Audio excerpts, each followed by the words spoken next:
शपथ लेने का तारीख तय किए हुए थे ना। पता चल जाएगा जेडीयू को। अरे वो तो 18 तारीख को मंत्रिमंडल का गठन कर रहे थे। 50 से अधिक विधायक खरमास के बाद। ये बात नीतीश जी को भी पता नहीं है। तेजस्वी का इस तरह बोलना, लेकिन अभी भगदड़ मचेगी। अभी खरमास खत्म होने दीजिए, दही चूड़ा खाने के बाद दबाव में है। एक तो बीजेपी लगी हुई है, राजनीति करने का भी कोई हौसला या बिहार की राजनीति में एक बार फिर से खरमास के बाद खेला होगा। 15 दिसंबर से 14 जनवरी तक मलमास यानी खरमास है। 15 जनवरी को मकर संक्रांति यानी दही चूड़ा का पर्व है।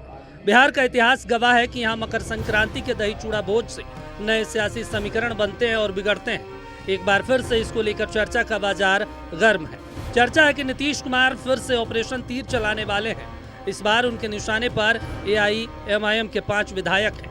ये चर्चा तब तेज हुई जब चंद रोज पहले ये सभी विधायक नीतीश कुमार से जाकर मुलाकात की। अगर ये विधायक जेडीयू में शामिल हो गए तो जेडीयू के विधायकों की संख्या 90 हो जाएगी और बिहार की सबसे बड़ी पार्टी बनने का नीतीश कुमार का सपना भी पूरा हो जाएगा। पिछली बार उन्होंने 2020 के चुनाव में जीते बीएसपी के इकलौते विधायक जमा खान को पार्टी में शामिल कराया था। इसके अलावा उन्होंने उपेंद्र कुशवाहा की पार्टी का भी जेडीयू में विलय करा लिया। जब से ये खबर आई कि गृह मंत्री अमित शाह ने जेडीयू के 2 बड़े नेताओं से नीतीश का एग्जिट प्लान पूछा, तब से चर्चा शुरू हो गई कि नीतीश कुमार सियासत की आखिरी पलटी मारने के लिए खुद को तैयार कर रहे हैं। 2015 में उन्होंने आरजेडी का दामन थाम लिया था। 2 साल बाद 2017 में वो फिर बीजेपी के साथ हो गए। 2022 में एक बार फिर से आरजेडी और 2024 में एक बार फिर से वो एनडीए में शामिल हुए। मकर संक्रांति के साथ एनडीए में उनका 2 साल का कार्यकाल भी हो जाएगा। ये वही अवधि है जब वो पलटने के बारे में विचार करने लगते हैं।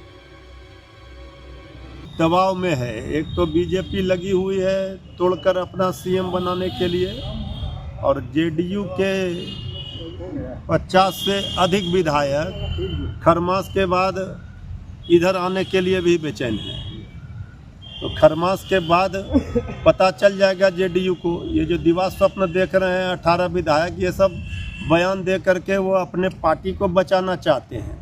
लेकिन अभी भगदड़ मचेगी। अभी खरमास खत्म होने दीजिए, दही चूड़ा खाने के बाद पता चल जाएगा कि क्या होगा। अब सोच लीजिए ना, किस दुनिया, वो तो शपथ लेने का तारीख तय किए हुए थे। शपथ लेने का तारीख तय किए हुए थे ना। हम शपथ ले लेंगे, कौन बनेंगे मुख्यमंत्री, कौन बनेंगे उप मुख्यमंत्री। अब उसका तो कोई हिसाब नहीं है।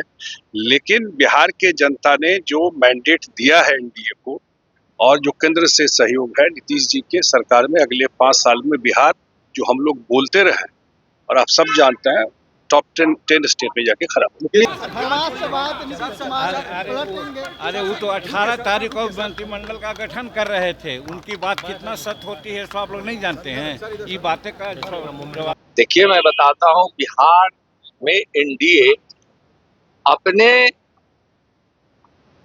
एजेंडे के साथ, विचारों के साथ और बिहार के विकास के लिए, बिहार के विरासत को वैभव देने के लिए हम सब एक साथ मिलकर चुनाव लड़े और बिहार की जनता ने पूरा एनडीए पे भरोसा किया। और तेजस्वी का इस तरह बोलना कहीं न कहीं और साबित करता है कि तेजस्वी अब राजनीति में इतने हताश हो गए, इतने निराश हो गए हैं कि अब उनके अंदर राजनीति करने का भी कोई हौसला या कोई कहीं से उनके मन में कोई इरादा नहीं रहा, इसलिए ऐसा बात बोलते हैं। संपर्क में देखिए, नीतीश जी कब तक मुख्यमंत्री रहेंगे ये बात नीतीश जी को भी पता नहीं है।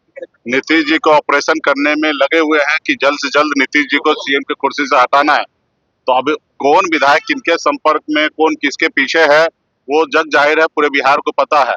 खरमास के बाद खेला की एक थ्योरी है कि गृह विभाग और स्पीकर की सियासत के नीतीश कुमार फिर सत्ता का नया समीकरण ढूंढ सकते हैं। जेडीयू के 85, महागठबंधन के 35 और ओवैसी के 5 विधायकों के साथ जब चाहें आराम से सरकार बना सकते हैं। लेकिन क्या वो ऐसा करेंगे? क्या 2 साल के बाद फिर खरमास के बाद खेला होगा? ये चूड़ा दही के भोज के बाद ही पता चलेगा।